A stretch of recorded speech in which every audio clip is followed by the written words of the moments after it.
evening, and thank you for joining us for KREM News at 5 tonight. I'm Mark Hanrahan. And I'm Whitney Ward. It's good to have you here. Spokane's November elections are official. Those results were certified by the Secretary of State today.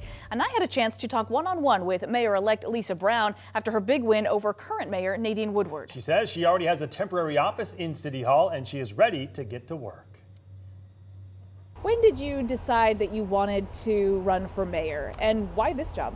It was about a year ago. It was actually, the decision was made really during the holiday season. And I just love the city, and I saw things that I thought could be better. We're at nearly a crisis level in terms of our unhoused population. And I think we've heard from people and organizations that a frustration about not having a plan to really bring them inside. So that will be a #1 priority. City Council just approved the budget last night. What are your thoughts on what was passed?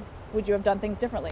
Well, the budget still contains a structural deficit. We have built-in expenses that are growing at a faster rate than our revenues. And so that is a hole that we're going to have to dig ourselves out of. What about the track center right now? Millions of dollars obviously allocated to just keeping that running. So what do you see as the future for funding that? As I stated during the campaign, I don't think that the track shelter is a best practice.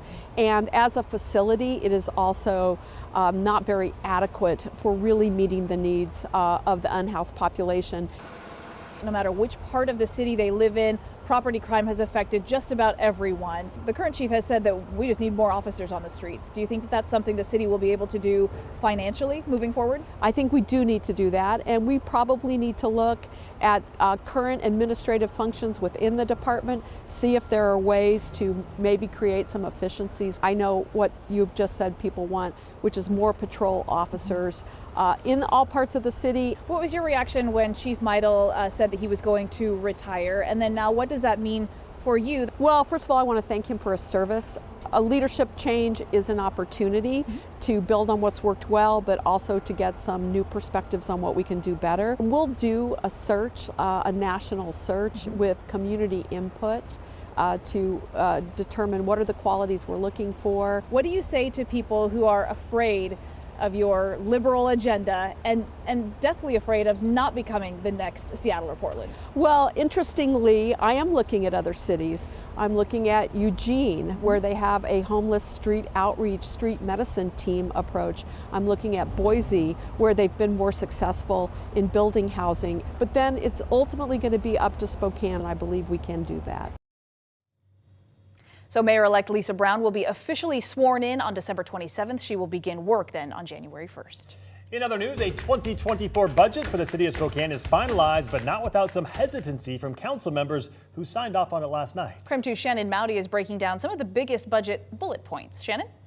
Mayor Nadine Woodward's proposed budget, approved with slight changes by council, allocates 55% of the general fund budget to police and fire. Spokane's police department will get the largest budget boost in 2024, an increase of 17% from the city's general fund. The $12 million increase will put the department's funding at $85 million next year. There's not a single thing I hear more often than public safety. And so it should be the largest part of our budget, and frankly, it's not large enough. Council did tweak some of Mayor Nadine Woodward's financial proposals for police. Instead of allocating nearly $3 million of traffic calming infrastructure funds, Council allotted only $1.8 million, which will create a 4-person traffic enforcement unit. The intent is traffic calming. That is specifically the intent of the ultimate spend, and to stand up an actual traffic unit, which we have not had for a while. There are guardrails, council said, to make sure those funds are being used for reducing speeding and other traffic violations. We need to see that those dollars are and those units are actually being used in the way that we are asking them to be used. And so when they do that, then they can get reimbursements from this fund. The budget for the fire department will go up just under 2% to around $47.6 million. Lori Kinnear urged council members who will remain next year to focus on funding other parts of public safety. Our firefighters telling us that their equipment is 20 and 30 years old, that's a problem. That has to be addressed. There are still challenges facing that incoming council, including a $20 million gap in the 2024 general fund. And many council members expressed how difficult this budget process was and urged the incoming administration to start these discussions earlier, like in January. Shannon Mowdy, KREM 2 News. Shannon, thank you very much. We want to switch gears now and talk weather with our chief meteorologist, Jeremy Legoo. Jeremy, beautiful day out there today, but pretty cold this morning. In fact, kind of slick streets, at least up here on the South Hill this morning. Yeah, it's more of that the next couple of days, so bundle up and take it slow in the morning. But then Friday, take it real slow and allow a lot of extra time because we are waking up to a round of snow. Right now, things are looking pretty dark out there and the sun has officially been set for more than an hour.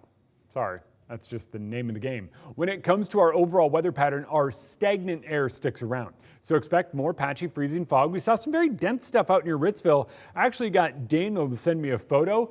Incredible rime ice. That's what forms in the presence of freezing fog on some of those trees around there. So yeah, that's it. Actually, what we saw this morning was that rime ice forming on the ground where the fog was touching it. Air stagnation remains in effect as long as our ridge remains overhead, and it sticks around through tomorrow. You can basically trace it. There it is. And so what that means for us is more of the same. We wake up to a little patchy fog. We see a little sun in the afternoon. And by Thursday, clouds take over. Our stagnation is done when you go, oh, it's cloudy. And that'll be by about noon on Thursday. And by Thursday night, the snow starts. By Friday morning, we're waking up to it. Temperatures do rise eventually, but it's a round of snow that starts the day. And that means major impacts, even though it won't be much snow.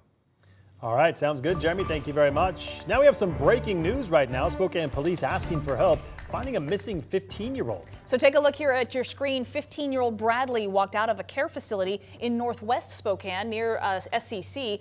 It was about 10 o'clock this morning. We're told he is about 5'8". He was last seen wearing a black sweatshirt and black pants. Police do want you to know, though, his hair is currently shorter and darker than it is in this picture. So if you know Bradley's current whereabouts, you are asked to call 911. If possible, please keep an eye on him until first responders arrive.